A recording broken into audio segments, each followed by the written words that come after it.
I'm back! Welcome you guys to an all new episode of Sounds of Sir Q. I am your host, Sir Q, and I am so glad to be back to be giving you guys all of the hottest, juiciest topics that's going on right now in the reality world and just in the world in general. So let's get started, you guys. Hit it!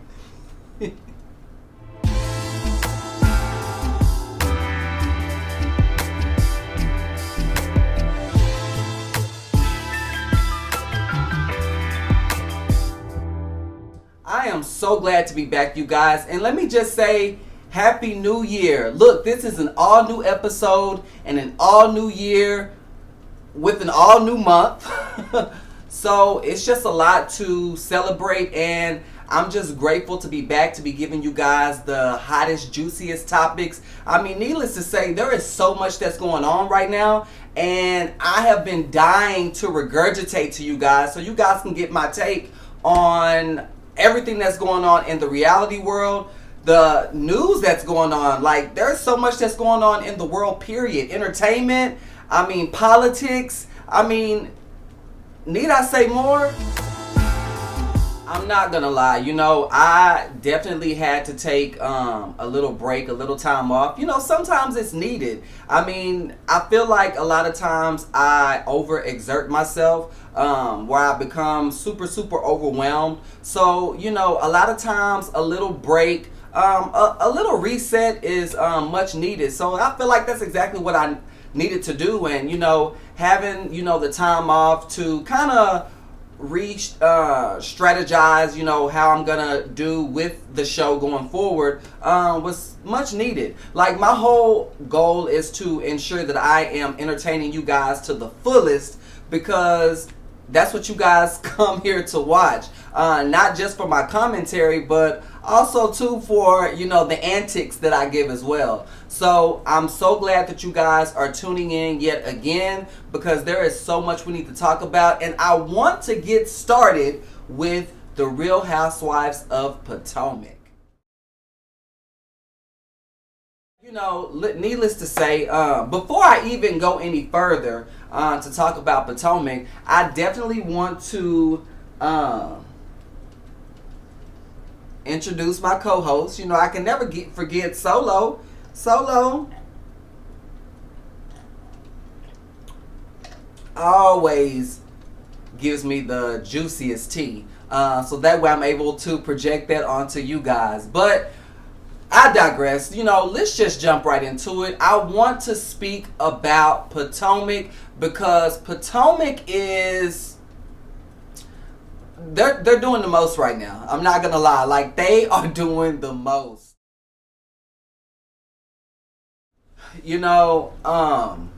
I'm reading, all this different commentary when it comes to the Housewives of Potomac, and there are a lot of mixed reviews that's out there. And I mean, it to add my take on it, I kind of understand where they're coming from. Now, I feel like within every franchise, there's a downhill moment, where they're kind of struggling with storylines, which causes them to struggle with the ratings, and it pretty much puts a strain on the franchise when that does transpire. So I feel like, in this instance, that's what's happening with Potomac. Now, needless to say,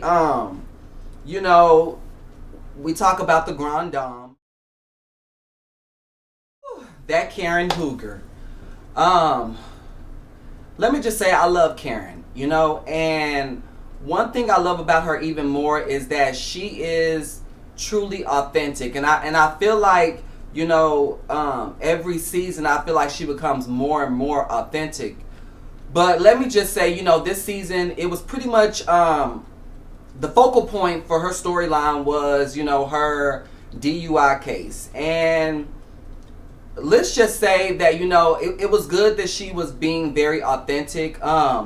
Keep in mind, during the time of filming, she couldn't really talk a lot about her DUI case because, it was pending. Like, she was, in the process of going through, the motions, and, she still had to go to court. She still had to be in front of a judge, and, they still had to, the jury more so had to see if she was, innocent or guilty. And, allegedly, sad to say, that, out of the 8 counts that, the lovely Jacqueline wanted to see the balloons off into the atmosphere to bring the Grand Dame some positive vibes. I mean, out of those 8 counts, it seems like 5 of those counts, Karen was found guilty. And it's very damning. I mean, honestly, they even released the footage of the whole entire accident. And, I'm not going to lie. I definitely watched the footage, and I couldn't believe what I saw. Like, it was a lot. It truly was a lot, and I was somewhat mortified with what I saw, and I really couldn't believe that was Karen, and it kind of had me worried. I mean, just looking at the video and the different images and what she went through and how everything played out, it was very, very heartbreaking, to say the least. Look, like I said, I love me some Karen Huger, but I feel like in that moment, it was extremely hard to watch the footage, and you can just tell that Karen was really in a dark place. Now, as I go back, right, during this season, I rewind, and I remember first episode, like, when she was sitting with Giselle, and they were, Giselle pretty much was trying to pull, the information out of her. The only thing I was able to gather from that was that while she was driving intoxicated, it appears that, it was the anniversary of her mother's passing, and she was trying to get past that moment. And it seems like, I guess her trying to medicate herself was her way of trying to medicate herself was drinking profusely. And it seems like she had one too many, of course. And I don't know if she was trying to reach out to Ray. Ray was nowhere to be found. So, it probably made her want to drink even more because she probably felt alone, in that moment. And I don't condone what she did at all, because I would never condone anyone driving under the influence. Like, that's something that is so scary beyond measures. And it's luckily that she came out of that accident unscathed. It really is. And I know, with every action, there's always going to have to be a consequence. And I know that, she regrets, everything that transpired. But it's just one of those things that, when you are going through something mentally and emotionally, you can allow your emotions to get the best of you. And I feel like in that moment, when she was going through, that whole ordeal leading up to the car accident, I feel like, it was something detrimental to her. I mean, I don't even know what it's like to even lose my mother. I mean, I'm not gonna lie, I lost my father recently, a couple of years ago, but I know it hits different when you lose your mother. I mean, it hits different when you lose both of your parents. And Karen did. She lost both of her parents, and it's hard to get over the passing of a loved one, and especially when it's your mother, and father. And I just feel like in that moment, Karen was really going through something. And, I just only wish that she would have did things differently and not got into, her vehicle and had that terrible accident. I wish, she would have called somebody or had somebody pick her up, so that way, or have somebody come to her, so that way, she can have company, and that, she can cry it out with that individual, and they can console her, and, and just be there for her in that moment. But, needless to say, I really feel bad, that Karen was found guilty, and allegedly they're saying that she could be facing up to 2 years in prison for all of this, and that's even more horrific for Karen. I mean, come on, she's triple 20, you know what I mean? So I wouldn't want to see that, for someone of her age, of her caliber, again, she's the Grande Dame of Potomac. I don't want to have to see her face criminal charges for, a mistake that she made.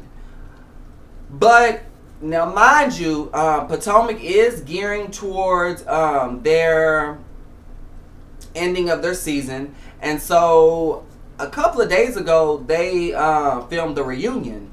And Miss Grande Dame was nowhere to be found. She was absent. And allegedly and coincidentally, she checked into rehab during the time of the filming of the reunion.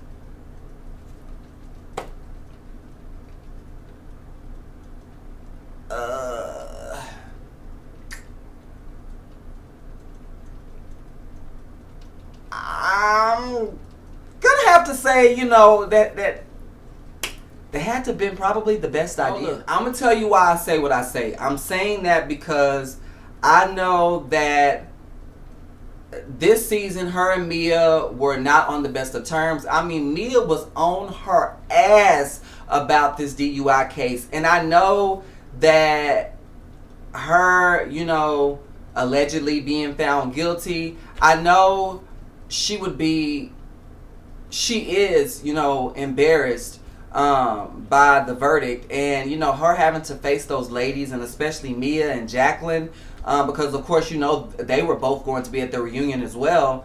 I think that would have been too much for her. So I think it was in her best interest for her to bow out of this reunion, and her checking into rehab simultaneously.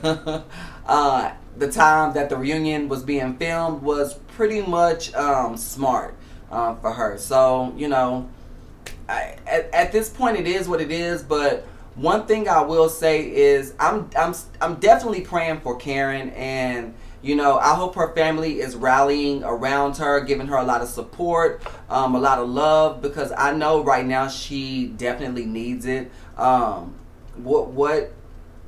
What she's going through, I just hope that she just stays prayed up. I hope that she just stays positive to know that she's going to get out of this. I mean, come on, Karen Huger, she seems like a fighter. So I feel like, she's been through a lot, throughout the course of her time with the Housewives of Potomac. So I feel like she will overcome this as well. But y'all, we can't leave out this whole ordeal with Mia. I mean, Lord, Mia.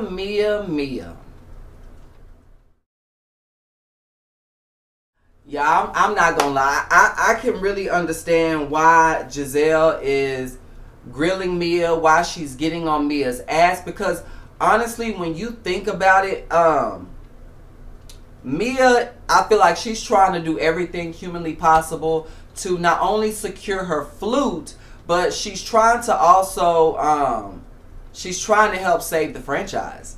I feel like she's doing a little bit too much. She's over embellishing when it comes to her storyline, and it's all over the place. You know what I mean? I don't think it's cute, the fact that she is she has a boyfriend. All the while she's still married. All the while she's still somewhat carrying on with her husband, because they had yet to have gotten a divorce. It's too much. And then, with the arguments that, they've had prior, with the children being just in the other room where, they could hear pretty much everything that was, being talked about. I just feel like Mia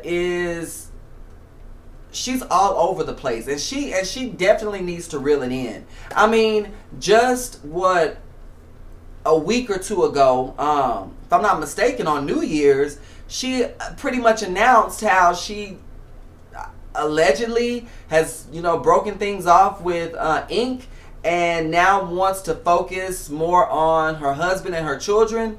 I mean, does that mean that she's getting back with Gordon? I mean, what's really going on with you, Mia? Like, we need you to be consistent and complacent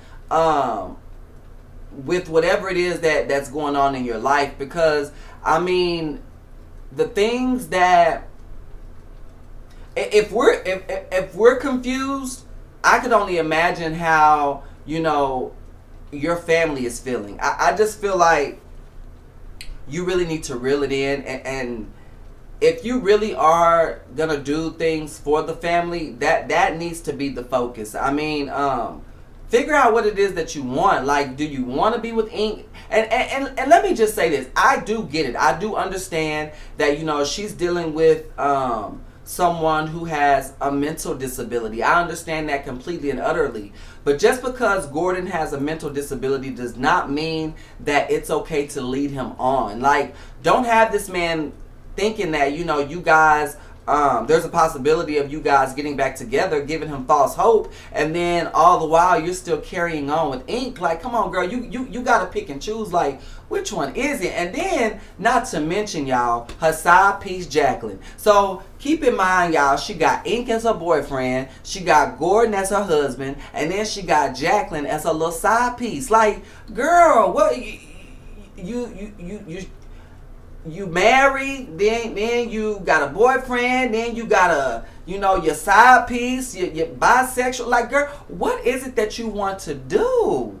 Like, we all want to know, what is it? And I feel like this is where the audience becomes so frustrated with the season, because of this roller coaster ride that is going on with Mia. Y'all, oh my God. And I don't, and this is no shade whatsoever, but Kay, aka Kierna, aka the full-time flute holder, aka seems like she's just a friend of the show.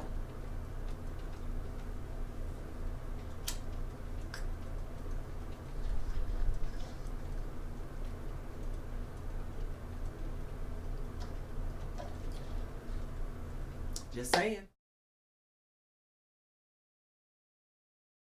Look, I can only go by the things that I hear, the things that I read, sources when they bring things to me. Now, don't get me wrong, I love Kierna. I really do. I really feel like she brings she brings a good balance, to the show, to the franchise. But I feel like, now keep in mind, during the process of the filming, right, producers, they put you through a test. And sometimes throughout the course of filming, they try to test you to see if you are a good fit to be a friend of the show, or if you indeed should be a full-time cast member. And I feel like her and Jazzy were both like in competition to see if they were going to be just a friend of the show or full-time cast members. Something must have happened with Jazzy, because I kind of felt like they probably would have leaned towards Jazzy, but something must have happened throughout the course of filming. I don't know, maybe her boyfriend, because he is like a NBA player. If I'm not mistaken, I believe he plays for the Kansas City Chiefs. I'm not for sure. Don't get me wrong on that. But I know he's in the NFL. And I know she had a pretty good storyline, so I don't know if it was just a matter of it was hard for her to film with him, or I don't know. But whatever the situation was, producers decided to lean towards Kiana to become a full-time cast member, aka a flute holder. And the audience feels as if because they put them through the test, it was kind of hard for them to really give like their full story, because they were still, put through the test. It was almost like they were still given a friend of storyline. And I think that's why the audience is a little bit frustrated yet again. And so they feel like they would have wanted to see more of Kiana, wanted to see more of her authenticity, wanting to see her mesh more with the ladies. I don't feel like we got that from her. And I hate to say it, but the season is now pretty much coming to a close, and that's pretty much all we got. So I felt like she was kind of robbed of her story, her storyline, the scenes. I really would have loved to have seen more of Kiana. So I don't know. It's I'm not saying that, because they tried to do a cast shakeup. They brought Stacey in. They had Kiana, Jazzy, brought back Jacqueline. So they tried to do somewhat of a shakeup, but maybe they need to try harder. I don't know. Like something seemed to have still been missing from the dynamic of ladies. And I don't know, maybe if I'm not gonna lie to you, I would love to see Monique come back. I would love to see Monique, or even Candace. I feel like I'm not gonna lie, I really feel like this is a perfect time to bring Candace back onto the platform, because now that she's had her, her beautiful baby, she has another story to tell. And I'm pretty sure, Candace is very dramatic, but within her drama, she gives you authenticity. And with the cry angle, and I feel like Candace gives the audience what it is that we're wanting to see. So I'm hoping that they actually bring her back for next season, just to see, because maybe that she was the missing link, that I felt like was lacking within this season. But I mean, I digress. But I can't wait to see how this reunion is gonna be, especially since the Grand Dame is not going to be in attendance. Let's just hope that they bring it in Potomac. Y'all, I am not going to lie. Like, I want to truly be transparent. Let me just say, the Real Housewives of Salt Lake City, they never disappoint. Let me give credit to what credit is due. They kind of remind me of Dubai. Now, Dubai has only had 2 seasons, and they've had 2 good seasons. But I feel like every single season, Salt Lake City brings it. I understand. Let me just say this now, because there's always this sixth sense. I feel as if, I'm not going to lie to you, I feel as if they were going to have Mary as a friend of yet again. I really do. I'm not going to lie. I feel like that. And I feel like they were going to have Brittany as a main cast member. I feel like Brittany was meant to be the snowflake holder. But when Mary came through with her storyline, they had no choice but to bump Brittany to a friend of and boost Mary back up to a full-time cast member. I could be wrong, but trust me, my sixth sense definitely tells me otherwise. I'm telling you that is the reason why Mary made it to full-time cast member, because she shared something that no one has ever really shared in Housewives history, and that's mainly because you have these housewives who want to portray their somewhat of a fictional lifestyle, and they don't want to sometimes be vulnerable. They don't want to sometimes show us and tell us about the things that are really going on in their lives. They want to keep that part of their lives or their story sheltered, and a lot of times they rob us of what it is that's truly going on in their life. And I feel like when it came to Mary, I don't even know if Mary saw that coming, but that's what I love about her, is because she truly gives us authenticity. With Mary, what you see is what you are going to get. And a lot of times, it's majority of the time, it's not a put on with Mary. Like, Mary is going to give it to you, and she's going to be raw and uncut. And that's what we love about her. And she pretty much completes that dynamic of the housewives within that franchise. Amongst the rest, I mean, even Lisa, like, I love the fact that Lisa doesn't back down. She does not back down with who she is. I feel like, sometimes she can go a little overboard, but she does. I feel like she does own it, Again, with her, what you see is what you get. Even looking at the new housewife coming in, Bronwyn, like, she really brought it. I mean, she brought it so much so you would have thought that she has been a housewife all those years like the rest. So I'm saying that because that franchise really has a good dynamic.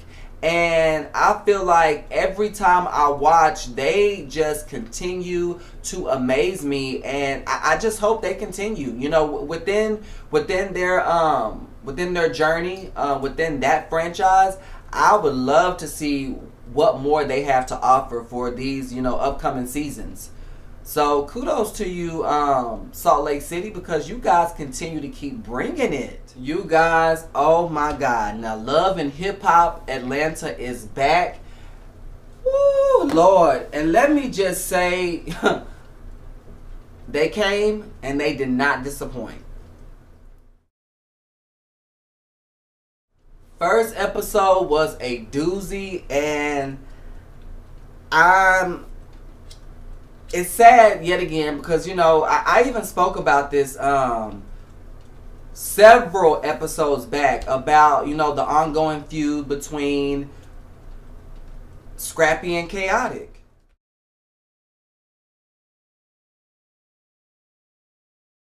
Look, I'm not gonna lie. Like, I really feel bad, I feel bad to, watch this whole, to watch their storyline play out, because it's really sad because, when Chaotic touched down in Atlanta, he started making really good connections, and Scrappy was one of his good connections.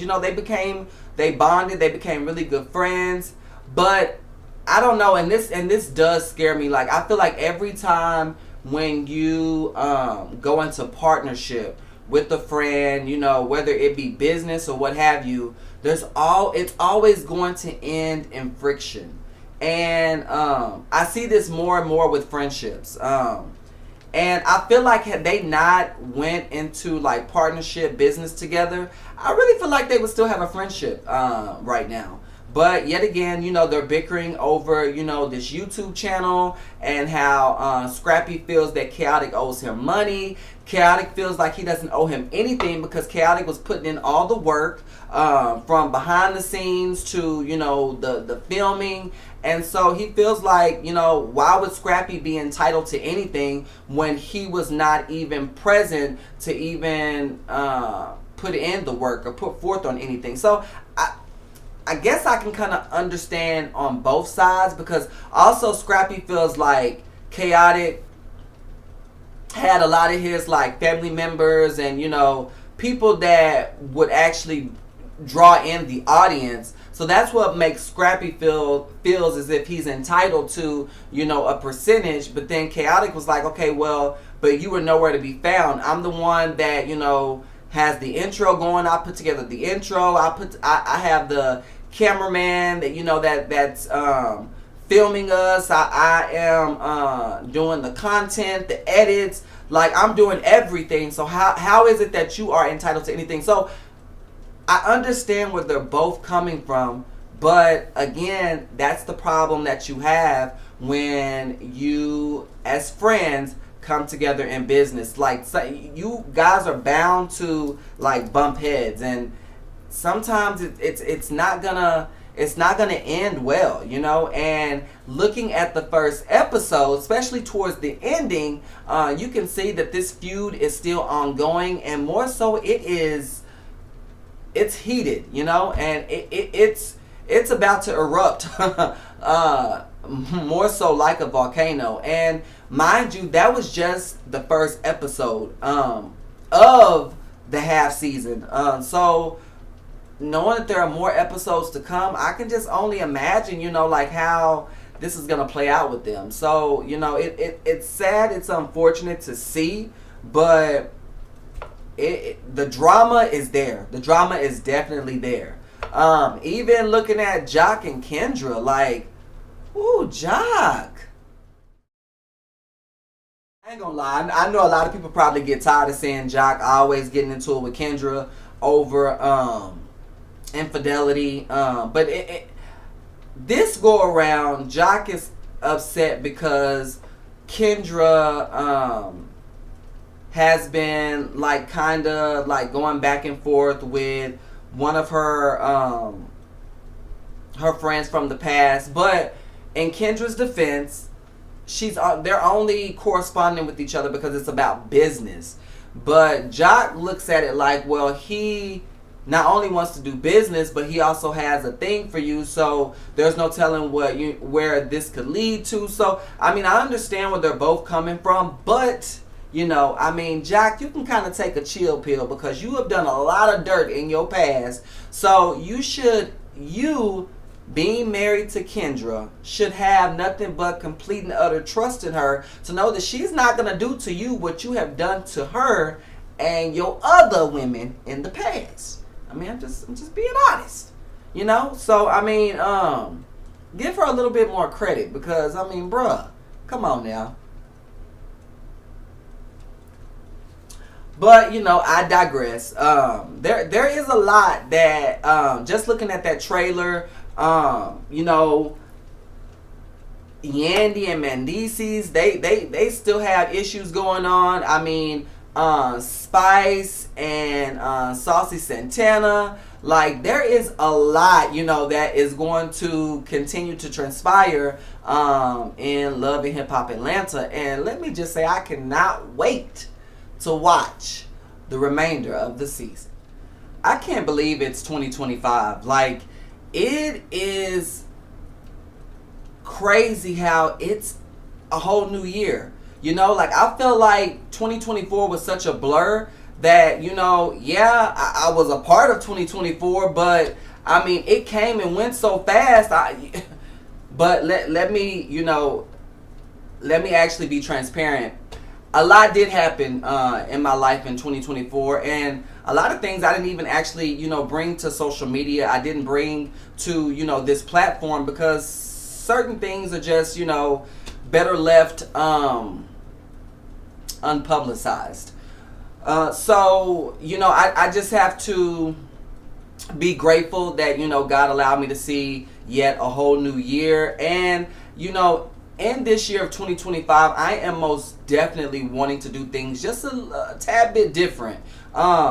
Just for the betterment of, myself, for the betterment of my mental, my spiritual. I'm wanting to do things a little bit different. And I say that because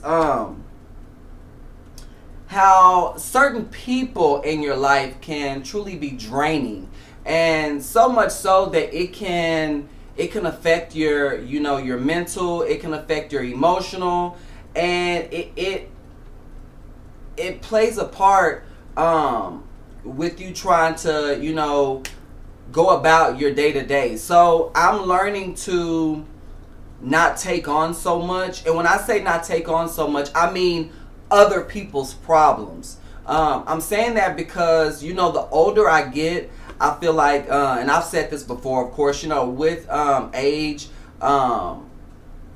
you become a little bit more wiser, and you begin to see things, differently.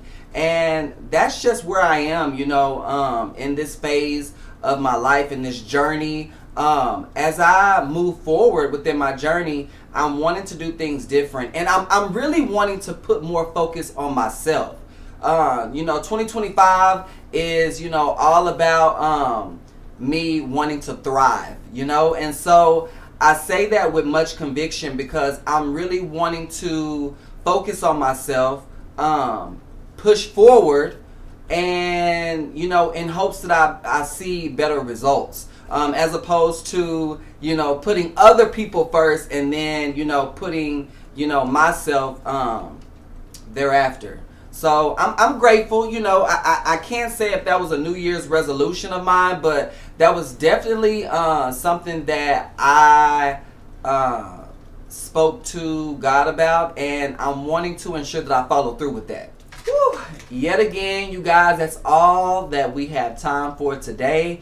Trust and believe there is more that's coming. So just stay tuned. More episodes to come, let me tell you, because there is a lot more that I want to discuss, a lot of commentary that I want to give to you guys. But as always, I thank you guys so much for watching. And again, if you want to know more about me, just go to my other social media platforms.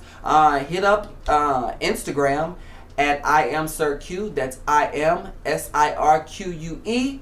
And make sure you get certified with Sir Q. Thank you guys so much for watching. Don't forget to like, comment, and most definitely subscribe to my channel. Until next time, you guys, thank you so much for watching. Peace.